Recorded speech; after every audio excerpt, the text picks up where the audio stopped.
On September 14, 2007, a 14-year-old boy walked out of a train station and vanished into the most heavily surveilled city on Earth without leaving a single trace.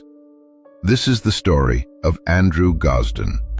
In the autumn of 2007, Andrew Gosden was a straight-A student in South Yorkshire who never broke the rules. But on one specific Friday morning, the 14-year-old made a series of calculated, silent choices that ended with him stepping into a void. The morning of September 14th began with a calculated deception. Instead of boarding his school bus, Andrew waited in a local park until his parents left for work. He returned to an empty house, stripped off his school uniform, and placed it in the washing machine before changing into a black slipknot t-shirt and jeans. He grabbed his Sony PSP, but strangely left the charger behind on his desk. After walking to a nearby ATM and withdrawing exactly £200, he headed to Doncaster railway station. When he reached the ticket window, the clerk offered him a return ticket to London for just a fraction more than the base fare. But Andrew was adamant. He insisted on a one-way ticket, paying £31.40 before boarding the train. It was a choice that explicitly guaranteed he wasn't planning to come home that night. Why would a gifted boy, who rarely left his bedroom, buy a single ticket to a city he had no reason to visit? What follows is one of the most frustrating and heavily debated disappearances in modern British history. It is a puzzle missing its most vital pieces. The story of a brilliant child who seemingly outsmarted the world, only to walk into a total vacuum. We are going to retrace Andrew's final known steps, examine the bazaars left scattered in his bedroom, and uncover the catastrophic police failures that allowed his digital footprints to be wiped from existence. If you find yourself drawn to these unsolved cases that defy all logical explanation, I invite you to subscribe to the channel and turn on notifications. We explore the darkest, most perplexing mysteries every single week, and your support helps us keep the search for answers alive. Now, let us step back to that crisp September morning and follow a 14-year-old boy on a journey from which he would never return. To understand the sheer impossibility of this case, you have to understand London in 2007. This was a city operating under the constant, unblinking gaze of the most extensive surveillance network on the planet. Following the tragic bombings just 2 years earlier, security cameras were mounted on nearly every street corner, storefront, and transit hub. King's Cross Station itself was a fortress of lenses, recording thousands of commuters pouring into the capital every hour. In this environment, anonymity was supposed to be a myth, especially for a young teenager wandering alone. However, this vast web of digital eyes had a fatal, hidden vulnerability, rooted in the mundane bureaucracy of data storage. It was a flaw that would eventually become the most devastating obstacle in the search for Andrew Gosden. The city was designed to watch everything, but it was not designed to remember forever. As Andrew's train sped toward the capital, the clock was already ticking on the fragile magnetic tapes that would capture his final moments. Within 30 days, those images would be gone, overwritten by the endless flow of a city that never stops moving. Andrew was not a typical runaway. Born in July 1993, he was a profoundly gifted child and a mathematical prodigy who achieved top marks with almost no effort. His life in Balby, Doncaster, was warm and stable. On the evening before he vanished, he spent a completely unremarkable night doing a jigsaw puzzle on the living room floor with his father, and watching comedies on television with his mother. He was a homebody, deeply attached to his routine, and showed almost no interest in socializing. Physically, he was distinctive. He was deaf in his left ear and possessed a unique double ridge on his right ear. Just weeks before his disappearance, Andrew had attended a residential summer school at Lancaster University for gifted students. It was his first taste of independence, and his parents noticed he seemed slightly more mature upon his return. Curiously, he had recently declined a suggestion to visit his grandmother in London, making his sudden, secret departure to the capital even more inexplicable. The first sign that something was terribly wrong came late Friday afternoon. When Andrew's parents returned home from work, they found the house exactly as they had left it, save for a few subtle, unsettling anomalies. Andrew's school uniform was sitting inside the washing machine, a detail that suggested he had returned home after his parents left, yet he was nowhere to be found.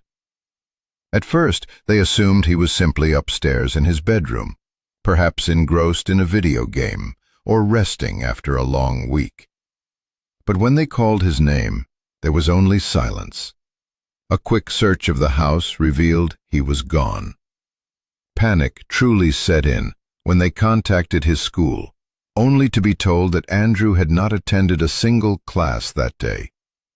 He had been unusually irritable that morning, but skipping school was entirely out of character. In a cruel twist of fate, the school had actually attempted to call the parents' landline to report the absence earlier that morning, but they had dialed the wrong number. It was a simple clerical error, but it bought Andrew a massive head start. By the time his parents realized he was missing, the sun was already beginning to set, and Andrew had been navigating the streets of London for nearly 6 hours, completely undetected. The initial police response was agonizingly slow, as investigators treated Andrew as a standard runaway, despite his total lack of a disciplinary record or any history of rebellion. Detectives scoured his bedroom looking for a diary, a hidden mobile phone, or internet chat logs, but they found absolutely nothing. Andrew didn't even own a mobile phone, and his internet usage was limited to the family computer in the living room, which showed no trace of secret communications. However, the search did uncover something deeply perplexing.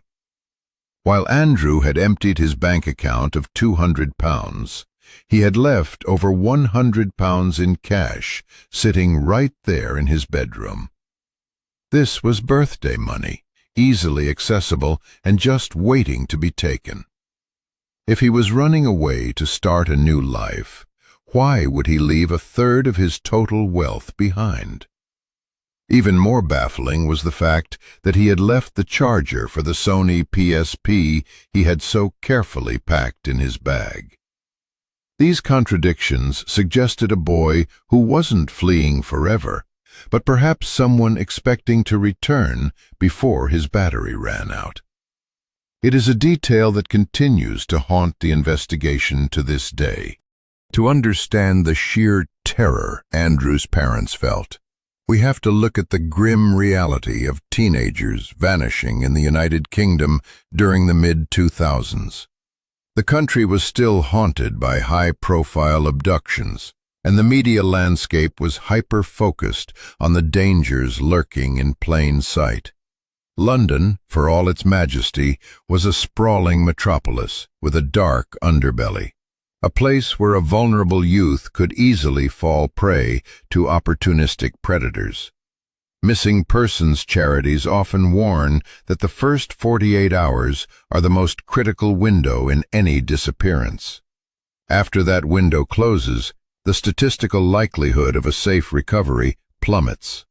Andrew was exceptionally intelligent when it came to mathematics and science, but he was incredibly naive regarding the ways of the world. He was a sheltered boy who looked much younger than his 14 years, wearing a black heavy metal t-shirt that contrasted sharply with his innocent demeanor. Thrusting a child like that into the chaotic, unforgiving environment of King's Cross Station without a phone and without street smarts was a recipe for disaster. The shadows of the city were waiting, and Andrew was walking straight into them. As days turned into weeks, the agony of the unknown began to tear the Gosden family apart. His father, Kevin, spent grueling hours walking the streets of London, handing out flyers and desperately scanning the faces of homeless youths. He was constantly looking for a glimpse of his son's distinctive right ear, with its unique double-lobed ridge. Meanwhile, the police were facing mounting pressure from a frantic public and a critical press. They were forced to navigate a terrible moral dilemma that law enforcement faces every day. Do you respect a teenager's autonomy to leave, assuming they will eventually come home when their money runs out?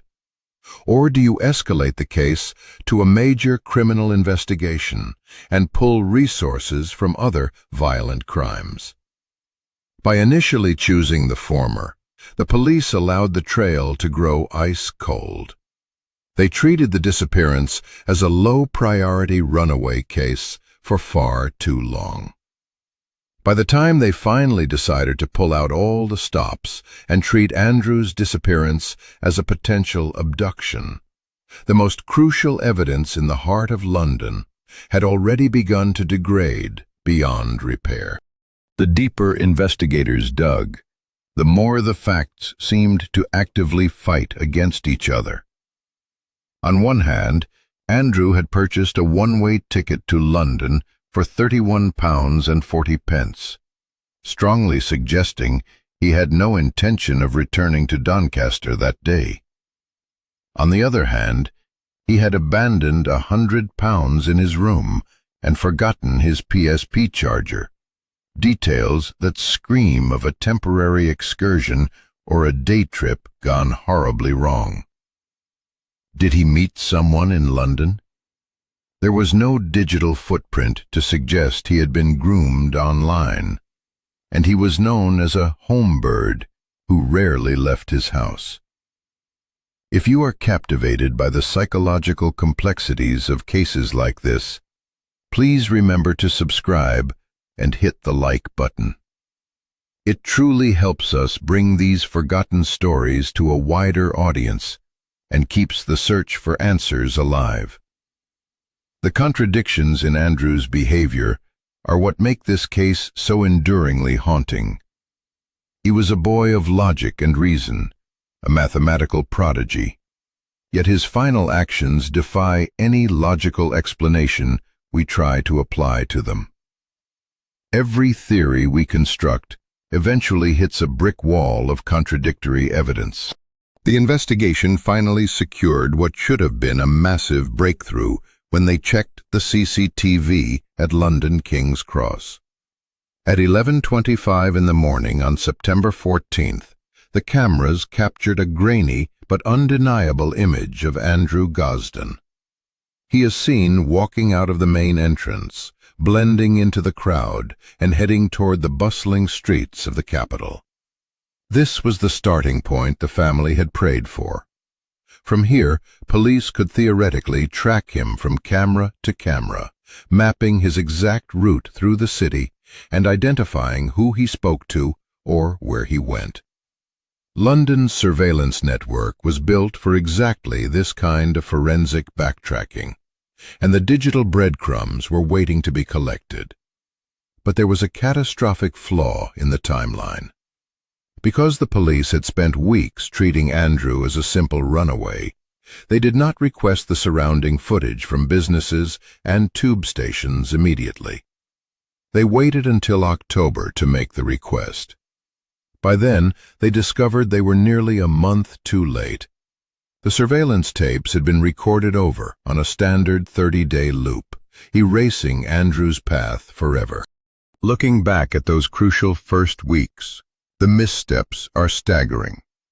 The assumption that Andrew was just a rebellious teenager blowing off steam blinded the authorities to the true urgency of the situation. We have to re-examine the mindset of the investigators at the time. They were looking at a boy from a stable home, a straight-A student and mathematical prodigy, who had calmly purchased a train ticket with his own money. There was no sign of struggle at his house, no blood, and no shattered glass. On the surface, it looked like a choice. But looking at the case now, through the lens of hindsight, we see a highly vulnerable child who was completely out of his depth in a massive city. The delay in requesting the King's Cross CCTV wasn't just a minor administrative error. It was the domino that caused the entire investigation to collapse. By the time the police realized they needed to track his movements beyond the station doors, the calendar had already flipped to October. Nearly a month had passed since Andrew walked out of King's Cross and into the London crowds.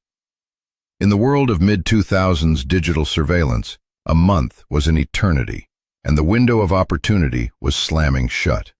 In October 2007, detectives finally dispatched formal requests to the businesses and transit authorities surrounding King's Cross Station, asking for any security tapes recorded on September 14th. They meticulously mapped out the camera angles that would have caught Andrew walking down Euston Road or descending into the tunnels of the underground.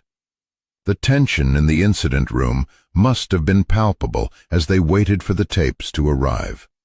This was their chance to finally see where the boy went and perhaps identify who he was with. But as the responses began to trickle in, a sickening realization washed over the investigation. One by one, the businesses and transit hubs delivered the exact same devastating news. The footage no longer existed. The police had completely misunderstood the technical limitations of the very surveillance web they were relying on. They were operating under the false assumption that these cameras kept a permanent record, but they were tragically mistaken. The digital trail they were trying to follow had already been paved over by the passage of time. The devastating truth finally crashed down on the investigation. Standard security cameras in London at the time operated on a strict 30-day recording loop to save expensive storage space. On day 31, the system automatically recorded over the oldest footage. Because the police waited nearly a month to request the tapes, every single digital footprint Andrew left on the streets of London had been permanently erased, overwritten by the mundane routines of October commuters. The one-way ticket, the missing PSP charger, the £100 left on his bed, these weren't flesh to a new life. They were the naive mistakes of a boy who likely intended to come home but was intercepted. We are left to wonder about that summer camp at Lancaster University. It remains the only time Andrew was away from his parents' supervision, potentially exposed to someone who realized how sheltered and trusting he was. Did someone he met there convince him to buy a one-way ticket, promising to buy his return fare? We will never know, because the only cameras that captured his subsequent movements were wiped clean by police hesitation. The most heavily surveilled city on earth had let a 14-year-old boy slip through its fingers, effectively erasing him from existence. The psychological horror of this revelation is almost too immense to process. Imagine being Andrew's parents, knowing that the answers you so desperately seek actually existed at one point. Your son's kidnapper, or the person leading him away, was likely caught on tape. The route he took, the vehicle he may have entered, and the final moments of his known life were all captured in high definition, sitting in a server room just miles away. But because of a bureaucratic delay, because someone didn't file a request fast enough, that visual evidence was fed back into the machine and destroyed. It is a unique kind of torture, a modern technological nightmare. Andrew didn't vanish into a dark, unmapped wilderness. He vanished in broad daylight, surrounded by thousands of witnesses and hundreds of robotic eyes. And yet, the system completely failed him. The realization that a child can be swallowed whole by a bustling metropolis, and that the only proof of his fate was casually deleted by an automated hard drive, exposes a terrifying vulnerability in our modern world that we often prefer to ignore. Years turned into decades, and the case of Andrew Gosden became one of the most infamous unsolved mysteries in the United Kingdom.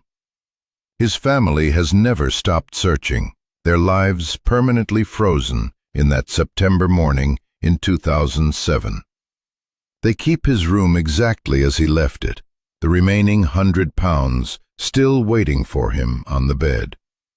In December 2021, a brief spark of hope ignited when police arrested 2 men in London on suspicion of kidnap and human trafficking in connection with the disappearance.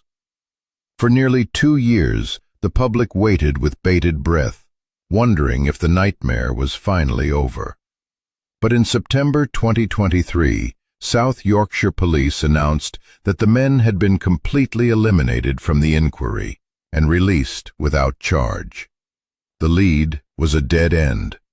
The investigation was back to square one, leaving the Gosden family to continue their agonizing vigil, staring at age-progressed photos of a boy they haven't seen in over 15 years, still searching for that distinctive double-lobed ear in every crowd.